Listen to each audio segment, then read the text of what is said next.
Hi, this is Bill Punch. This is another video in a series of videos from Michigan State University on the topic, the Introduction to Computing Using Python, CSE 231. Today we're going to talk about files and how we can use text files in our programs. Let's get started. So what is a file? A file is something that we probably know a lot about. It's a permanent, or at least a pretty permanent, storage place where we can put information, like a hard disk or on a DVD or a USB stick, right? Some place where we can store stuff away. And at least in general, files come on two types, text files. And the text file is pretty obvious. It's something that contains strings. If we were to open the file up, we'd be able to read it. It's using a UTF-8 or ASCII character set table we've seen before.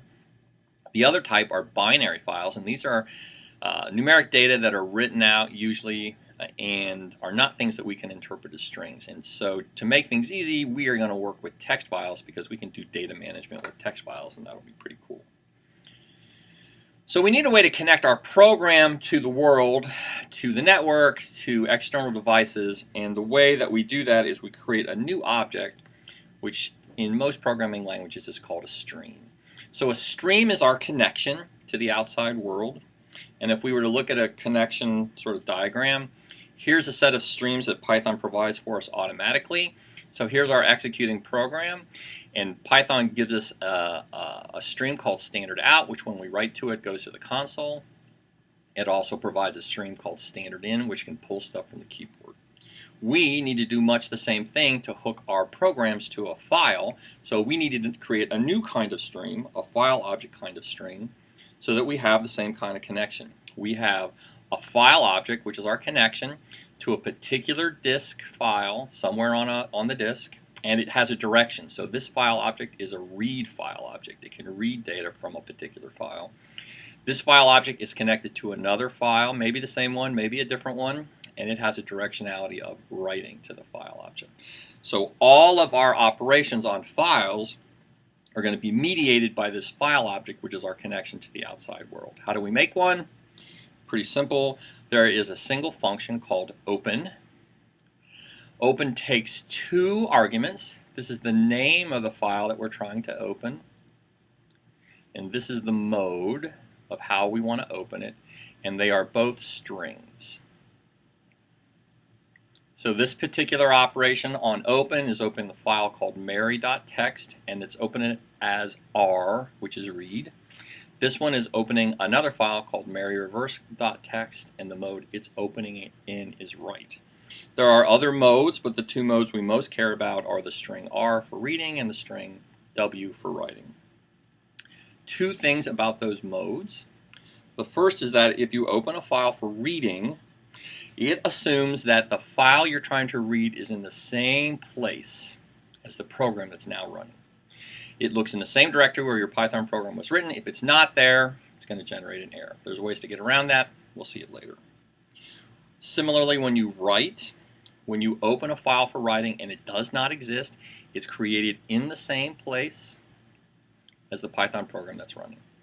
You have to be careful, though. If the file does exist, then what it's going to do is it's going to take the contents and wipe them out and create a blank file. So if you have a file and you open it for writing, its contents will be removed. Be careful.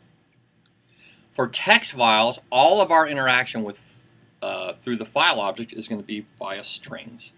There are a lot of ways to do reads, for example, but the simplest one is to use an iterator, and here is one. So we're going to, for every line in a particular file object that's been opened, right, this performs the following operation. It grabs elements a line at a time from the file, puts them in line string, and this particular operation is just going to print them out.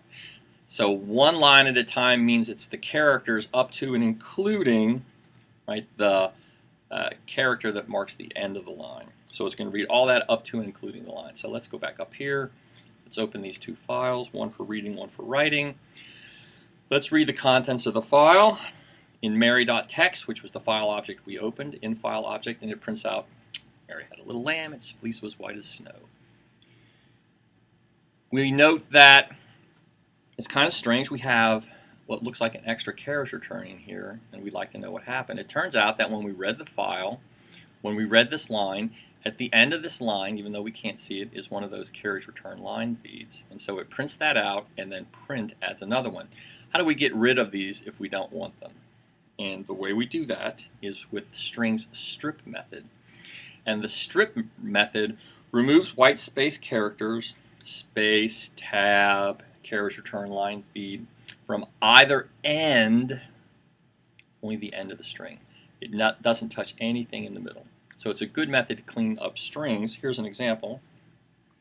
I'm going to create a string that has a tab concatenated with an enter, concatenated with a bunch of white space at the front of the character string ABC.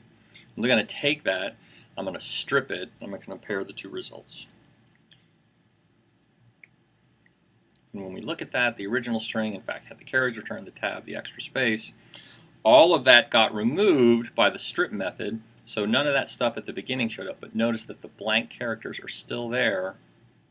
Right? It removes stuff at the beginning and stuff at the end, but it doesn't touch anything in the middle.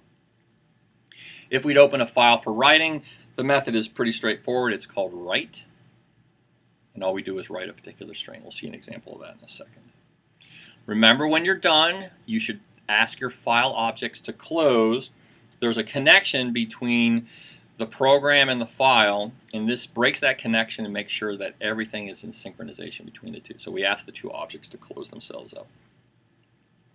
Here's a demo of how this would work. We're going to open two files. We're going to open Mary Had a Little Lamb, and I'm going to open another file for writing called maryreverse.txt. And what I will do is I will read every line of the file into line string from the in file, take the line, strip off everything at the end, make a new line, which is just the reverse using our Python reverse, and then to the out file using the write method, I'm going to write the string. And if I want multiple lines in the file, it's my responsibility to put the enter character at the end, so I'll concatenate that at the end, close the two files. If we run this, then what I want to do is just show you the two contents of the file.